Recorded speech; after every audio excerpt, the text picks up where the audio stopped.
think it needs to be rescued. And usually, those are just baby birds learning to fly.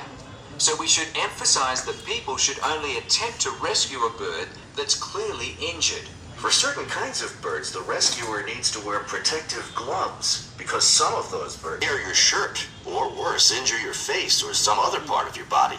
Yes, that's it. Let's tell people to put the injured bird in a box with good air circulation. Hurt the bird more. Another thing we need to say is that the best way to help the bird stay calm is not by petting it or talking to it, but by leaving it. That when they're driving the bird to the rescue center, it's better not to play music because those things just stress the bird. Yes. What happens at the rescue center? Bob. All right, Bob. Let me take a few minutes to explain how the library works and what your duties will be. First, the library opens at 8:30 in the morning, so naturally we expect you to be here and ready to work by then. Of course. And you can go home at 4:30 when the library closes.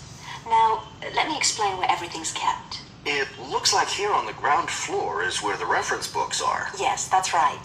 Up on the second floor is where the adult collection is, both fiction and